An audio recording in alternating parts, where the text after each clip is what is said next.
I was calling. Good morning. I was called. I know you had you followed the Ravens or you worked with them. I'm not really sure, but I just want a prediction. What's going to happen in that Baltimore-Washington game?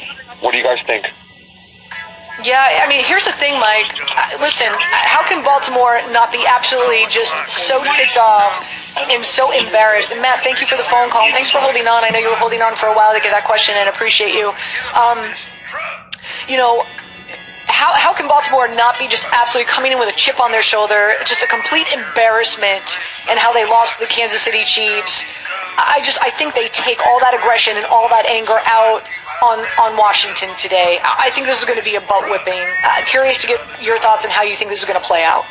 Yeah, and just to take that a step further, when you look at the passing attack of Washington against that Raven defense, Haskins Hester, he's only completing 56% of his passes. He has 3 interceptions. You're going against a defense that maybe outside of New England, in my opinion, may have the second best secondary. When you look at the veteran Jimmy Smith, Marcus Peters, Marlon Humphrey, who may be one of the best corners in the league, that's a really good secondary. So I think Washington's going to struggle in terms of being able to move the ball consistently against that Ravens secondary. And then on the other side of the ball, when you look at it, I really like the front seven of Washington, one of the best in the league. But when you're playing an opponent like the Ravens, who you don't see very often, that's a very difficult opponent to prepare for. So Kansas City obviously has seen them a number of times, but I think Baltimore is outstanding, and I like them as well this week. Where did you get that laptop from? Yeah, listen. I had the Baltimore Ravens going 16-0 at 25-1. I got them early on in the season, so obviously that bet is out the window. So Mama did not get a new pair of shoes, Mike, for that bet. That's for sure.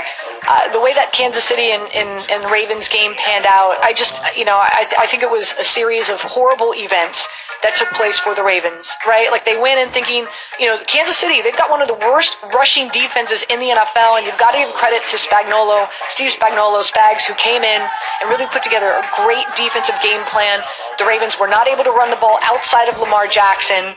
Defense was on the field way too much. They kept on blitzing Patrick Mahomes, which I didn't understand. They didn't make any changes at the half.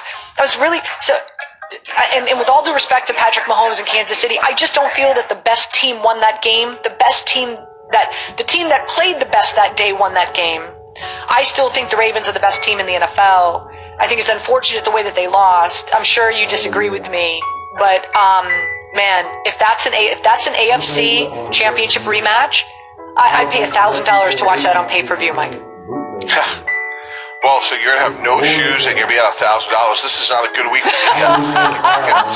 I opened that door and you walked right through it.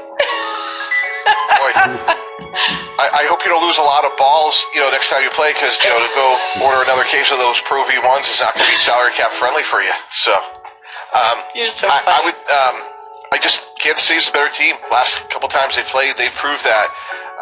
And I think for a couple of reasons, when you play man-to-man defense, Anita, and your back is turned to the line of scrimmage, Patrick Mahomes can beat you with his feet, which is a very underrated aspect of his game. And on the other side of the ball, I agree. Steve Spagnuolo did a great job. They contained the run. They set the edge. They pressed the pocket. Chris Jones made some plays. And in my opinion, if Baltimore has a vulnerability, they're going to need guys like Marquise Brown, last year's #1 pick from the University of Oklahoma, to step up and make plays down the field to stretch the defense. And Mark Andrews, the tight end, didn't play well from Oklahoma, third-round pick of a year ago. So I think when you look at Baltimore and Kansas City is just a better team. 800-919-3776. Let's go to Sal. Sal, welcome in. Anita, thank you. Mike, thank you. Anita, I got a question for you. I missed the first week going up to make the same bet you did, but I wanted Kansas City to go 16-0. And I had my wife stroll on the thing where she was looking at, and she couldn't find it. I mean, after the first week, do they take it out and you can't take that bet no more, or you just lower the odds? What, you talking about the Ravens 16-0? Oh, any 16-0 bet? Yeah, I mean, listen, each and every week, there's certain bets that are on the table, off the table, on the table. So that's why you've got to constantly go online and check and see what's being offered. right now, last I checked, there's not a specific team that has odds to go 16-0. It's just will a NFL team go 16-0 this season?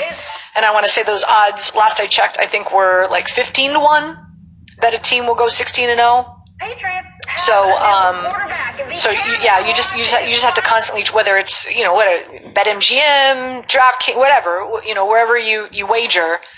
Good thing you live in Jersey. Can you believe it, Mike? Can you believe you still can't wager in New York? If I'm in New York on a Saturday night, let's just say hypothetically speaking, I'm in New York on a Saturday night, and on Sunday I want to watch football in New York with friends in New York. I have to pay $16 to come, over a bridge or through a tunnel to come back to New Jersey to put my bets in, and then go back into New York. Stop being 2000 and late. Like every state should legalize gambling. It's the most ridiculous thing, I tell you. Yeah, and you know what's going to change that? 2 words: tax revenue.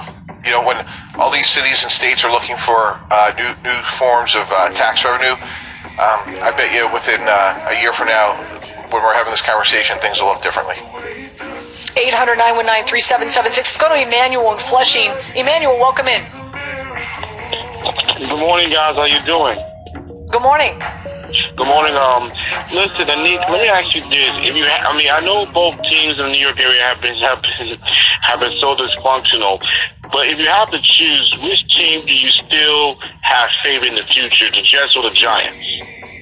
Ooh, that's a great question, Emmanuel. Thank you. He's talking about the future, Mike, and so I'm going to tee this up for you. Okay, I'm going to answer as well, Emmanuel, but I'm really curious to get Mike's response. I'm a huge fan of Joe Douglas. I spent 4 years in Baltimore. To me, Ozzie Newsome does no wrong. He comes from that Ozzie Newsome, Eric DeCosta tree. So I think the future is a lot more bright in regard to GM. I love all the draft picks that he is compiling. I think that he's going to have some really exciting cap space available.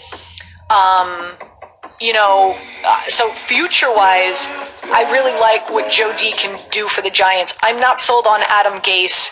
I've got some big question marks in regard to Adam Gase. I don't know if Adam Gase is the answer at the head coaching position here for the Jets.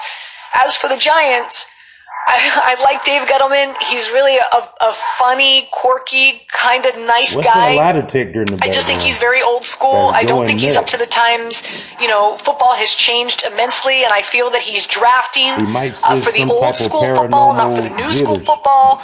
But I am sold on Joe Judge, and I think Joe Judge has compiled a phenomenal coaching staff. So it's very interesting. So if I could combine Joe Douglas with Joe Judge, winner, chicken dinner, I think that would be the best combination. But obviously, I think with both organizations, there's a negative on each side. One with a general manager, the other one with a head coach. What are your thoughts? Yeah, I see it similar from a standpoint that, right now you would just say, based on all those draft choices that the Jets amassed a lot from that Jamal Adams trade, you got to like how they're positioned now. One word of caution on that is, Seattle looks really good. So if that was the 10th pick in the draft, that looks a lot better than if it's the 30th pick in the draft. But, right now the Jets are well positioned. I think Sam Darnold and Daniel Jones are both grades of incomplete. Many times, Cam, Antonio, what's going on back there? If we were sitting here in 2 years, what are all those people doing in that one bedroom? Quarterback. So, I think there's lots of uncertainty. Hopefully both those quarterbacks develop, but to me it just starts up front. Both those offensive lines, and Andrew Thomas, first round pick, Mekhi Becton, first round pick. If they start playing, and I think both of them were really good picks, but if that could help pick up the play of their lines overall, that'll go a long way. But there's still a lot of uncertainty right now with both of those quarterbacks. I'm with you. Antonio We're going to Brown, dive into to the Jets. No, you and can't their play. Get future out of here. And the potential, the possibility of them Go getting ask the your number fat one brother for overall some money. pick. Get out of my And what face. Mike thinks the organization should do if they have the chance to draft Trevor Lawrence. We'll dive into that and we'll continue with your calls. So Eddie, Ira, Tom, hang tight. Also, Oh, no. really excited. No, don't Serena hang. Morales is going to join us. Good friend of mine, worked with her at ESPN. Mike, you remember No. her. We used to have some fun with her in the makeup room. Always fun. Don't always hang cheerful, him. No. Always exciting to work with. Now she's out on the left coast and she's part of the Rams broadcast team and has been for the past 2 years. So Hi, we'll get a girlie. Rams Quit update. beating up on The Cam Giants are Newton's getting ready to college take like them on that. later on this afternoon. So still a lot more coming your way. You're listening to New York Game Day here on 98.7 ESPN. Hey, everybody, it's Michael